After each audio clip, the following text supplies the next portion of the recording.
بسم اللہ الرحمن الرحیم۔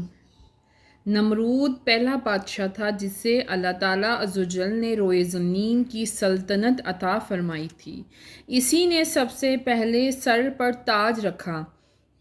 اس کی عمر 880 برس ہوئی۔ 400 برس اس کے عزت کے ساتھ گزرے اور بقایا 400 برس مچھر کے عذاب کی وجہ سے ذلت اور پریشانی سے گزرے۔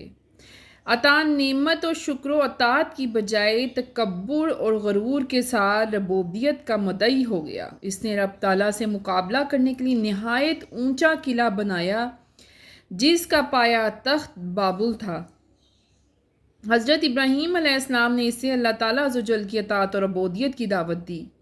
یہ دعوت آگ میں پھینکے جانے سے پہلے حضرت ابراہیم علیہ السلام نے دی یا بعد میں اس کی اصلیت نہیں ملتی، لیکن بعض علماء نے کہا یہ مناظرہ آگ میں ڈالے جانے کے بعد ہوا جب آپ نے بت شکنی فرمائی تھی اور آگ گلزار ہو گئی۔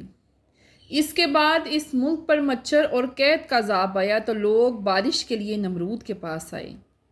نمرود ان سے سوال کرتا کہ بتاؤ تمہارا رب کون ہے، تو اگر وہ کہہ دیتے ہاں تو ہے تو وہ انہیں غلہ دیتا بہت زیادہ اور انعامات سے نوازتا، اور اگر کہہ دیتے نہیں تو نہیں ہے تو کچھ بھی نہ دیتا۔ پھر اس نے حضرت ابراہیم علیہ السلام سے پوچھا بتا تیرا رب کون ہے، تو حضرت ابراہیم علیہ السلام نے فرمایا میرا رب وہ ہے جو زندہ کرتا ہے اور مارتا ہے۔ یہ دلیل حضرت ابراہیم علیہ السلام کی نہایت جامعہ تھی کہ ایک ناخدا شناس کے لیے بہترین ہدایت بھی تھی۔ آپ نے بتایا کہ تو خود، تیرا وجود، تیری حیات اسی ذات حی قیوم کے وجود کی شاہد ہے۔ تو اول بے جان نطفہ تھا، اس نے تجھے انسانی صورت بخشی، حیات عطا کی، اسی کو رب کہتے ہیں، اور زندگی کے بعد پھر زندہ جسم کو جو موت دے دیتا ہے وہ پروردگار عالم ہے۔ اس کی قدرت کی شہادت خود تیری موت و حیات میں موجود ہے، اس کے وجود سے بے خبر رہنا انتہائی جہالت ہے۔ یہ دلیل بھی ایسی تھی کہ اس کا جواب نمرود سے نہ دیا گیا مگر اس خیال سے کہ بھرے مجمع میں ذلت و رسوائی نہ ہو۔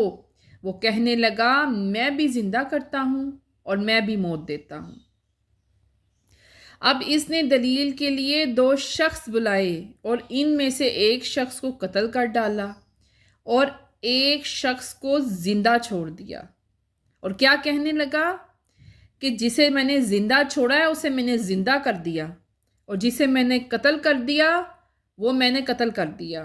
یعنی نہایت احمقانہ بات، کہاں کا قتل کرنا اور کہاں کا زندہ چھوڑنا۔ قتل کیے ہو، پھر آگے کہتا کہ میں نے اگر قتل کیے ہوئے کو زندہ کر دیتا اور زندہ چھوڑے ہوئے کو دوبارہ قتل کر دیتا تو یہ کیا بات تھی، یہ تو کوئی بات ہی نہ ہوئی۔ یعنی کہ اس کی عقل پر تو پردے پڑ گئے تھے، یہ ہٹ درم بھی ہو گیا تھا۔ اس کے پاس کوئی جواب نہیں تھا۔ چونکہ یہ اب شان دعویٰ کر چکا تھا تو حضرت ابراہیم علیہ السلام نے اس پر منظرانہ گرفت کی اور فرمایا کہ موت و حیات کا پیدا کرنا نہ تیرے مقدور میں نہیں، یہ تیری ربوبیت جھوٹی ہے۔ چل اب آسان ایک کام کر کے دکھا۔ ایک آسان کام ہے، میرا رب جو ہے نا وہ سورج مشرق سے لاتا ہے، تو اس طرح کر کے مغرب سے لا کر دکھا۔ وہ پریشان ہو گیا، وہ بہت زیادہ پریشان ہو گیا، کیونکہ اللہ تعالیٰ ظالموں کو، ناانصافوں کو ہدایت کا راستہ نہیں دکھاتا۔ اسے معلوم ہی نہیں تھا جس کا راستہ، جس کام کا، تو وہ کیا کرتا۔ صدق اللہ